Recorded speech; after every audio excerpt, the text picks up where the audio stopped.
اعوذ باللہ من الشیطان الرجیم بسم اللہ الرحمن الرحیم انا اعطیناک الکوثر۔ اور ہمارے سامعین حضرات، ایام فاطمیہ کے مناسبت سے جن پروگرام کا انعقاد کیا گیا ہے واقعاً قابل تحسین ہے۔ پروگرام چاہے وہ فضائے مجازی میں ہو، یعنی انٹرنیٹ کے ذریعے ہو، یا حضوری ہو، مجالس، سیمینار، اس طرح کی تمام چیزیں قابل تحسین ہیں۔ کیوں قابل تحسین ہیں؟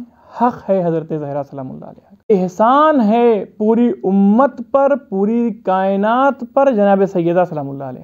آپ نے جو قربانی پیش کی ہے، ایک قربانی نہیں ہے جناب سیدہ کی، انگنت قربانیاں جناب سیدہ سلام اللہ علیہ۔ تو اس لیے شہزادی کونین کی شان میں جو سورہ نازل ہوا، انا اعطیناک الکوثر، اے میرے حبیب میں آپ کو خیر کثیر عطا کر رہا ہوں۔ یہ خیر کثیر ہے کیا خیر کثیر کے معنی صرف یہی ہے کہ انسان جو ہے وہ نیکیاں کرتا رہے؟ خیر کثیر سے مراد صرف یہ ہے کہ انسان دوسروں کی مدد کرتا رہے؟ نہیں، خیر کثیر سے مراد جو مفسرین نے یہاں پر لی ہے وہ نسل بابرکت جناب سیدہ سلام اللہ علیہ ہے۔ اور آج پوری دنیا میں ہر گوشے میں اولاد حضرت زہرا سلام اللہ علیہ باقی ہیں اور موجود ہیں۔ ابھی کچھ دنوں پہلے ایک صاحب نے پوچھا آپ کہاں سے ہیں؟ ہم نے کہا ہندوستان سے ہیں۔ کہا آپ پھر اس کے بعد ماما لگائے ہوئے تھے، کالا ماما، کہا آپ سید ہیں؟ ہم نے کہا جی، کیا ہندوستان میں بھی سید ہیں؟ تعجب میں پڑ گیا۔ ایران کا رہنے والا، ایران کا باشندہ کہہ رہا ہے کہ سید کیا سادات ہندوستان میں؟ ہم نے کہا تم ہندوستان سے سادات کو کیوں مخصوص کر رہے ہو؟ پوری دنیا میں، پوری کائنات کے ہر گوشے میں اولاد حضرت زہرا سلام اللہ علیہ موجود ہے۔ دلیل سب سے بڑی ہے سورہ کوثر، انا اعطیناک الکوثر، اے میرے حبیب ہم نے آپ کو خیر کثیر عطا کیا ہے، کوثر عطا کیا ہے۔ یہ خیر کثیر کے مطلب یہ نہیں ہوا ہے کہ ایک جگہ سے آپ منحصر کر دیں، نہیں، جہاں جہاں پر نسل حضرت زہرا سلام اللہ علیہ موجود ہے، یعنی خیر کثیر کا گوشہ وہاں موجود ہے۔ یہ برکت ہے شہزادی کونین کی۔ شہزادی کونین پوری دنیا کے لیے نمونہ عمل، اور خاص طور پر خواتین کے لیے نمونہ عمل ہے۔ حجاب کا مسئلہ آ جائے، عفت کا مسئلہ آ جائے، اطاعت کا مرحلہ آ جائے، تمام ان چیزوں کو محروریت کے اعتبار سے دیکھیں گے تو سیدہ کائنات مجموعہ ہے، مرکز ہے تمام ان چیزوں کا کہ جس کو خدا چاہتا ہے۔ صادق آل محمد امام جعفر صادق علیہ السلام ارشاد فرماتے ہیں، آپ کیا فرماتے ہیں؟ من عرف فاطمہ حق معرفتها فقد ادرک لیلۃ القدر، جس نے معرفت حاصل کر لی، اور ایسی معرفت جو معرفت کا حق ہے، جناب سیدہ کی معرفت جس نے حاصل کر لی، یعنی اس نے شب قدر کی معرفت حاصل کر لی۔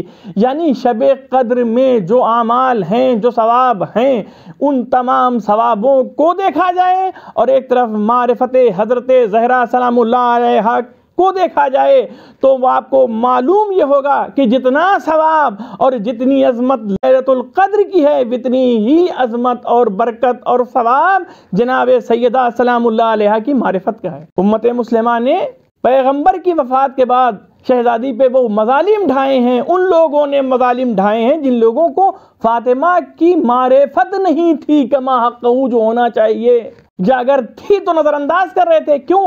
جب انسان غاصب ہوتا ہے، جب انسان ظالم ہوتا ہے، جب انسان جابر ہوتا ہے، جب انسان مال اور ثروت کی طرف زیادہ متوجہ ہوتا ہے، اس وقت اس کی کنڈیشن یہ ہوتی ہے کہ وہ صرف اپنی مقصد تک پہنچنا چاہتا ہے، جیسے چاہے ویسے پہنچ جائے، جس راستے سے چاہے اس راستے سے پہنچ جائے۔ اور یہی ہوا ہے بعد پیغمبر۔ مسئلہ فدق، مسئلہ سقیفہ، یہ جو تو چیزیں سامنے آئی ہیں وہ اس بات پہ دلالت کر رہی ہیں کہ جن لوگوں نے جناب سیدہ سلام اللہ علیہ کی معرفت نہیں رکھا اور ان کے سامنے کھڑے ہو گئے ہیں، گویا وہ لوگ انحطاط کے آخری مرحلے پر پہنچ گئے تھے۔ اب وہاں پر کیا ہوا؟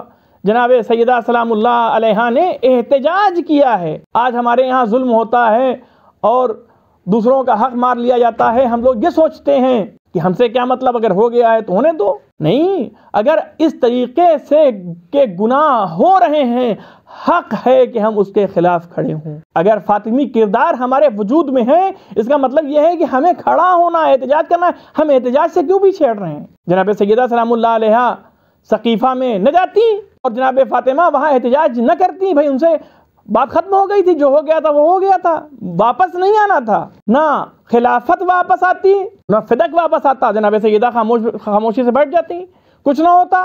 نہیں، جناب سیدہ سلام اللہ علیہ نے واجب سمجھا کہ آپ جائیں اور صدائے احتجاج بلند کریں، یہ جو تم نے غصب کیا ہے مال ہمارا ہے، حقدار ہم ہیں، ولو یہ کہ تم نے اسے ناجائز طریقے سے غصب کر لیا ہے۔ آج پوری دنیا میں ظالم اور مظلوم کی جو شناخت ہو رہی ہے یہ جناب سیدہ کے احتجاج کے ذریعے سے، اس لیے ہماری قوم کے لیے بہترین میسج ہے کہ ہماری قوم آگے بڑھے اور ان ایام فاطمیہ کو پوری دنیا میں پھیلا دے۔ مراجع اکرام ایام فاطمیہ کو کیوں اتنا ترویج دے رہے ہیں؟ اس لیے تاکہ حق کو اور آشکار کر دیا جائے اور ظلم کو نابود کر دیا جائے۔ والسلام علیکم ورحمۃ اللہ وبرکاتہ۔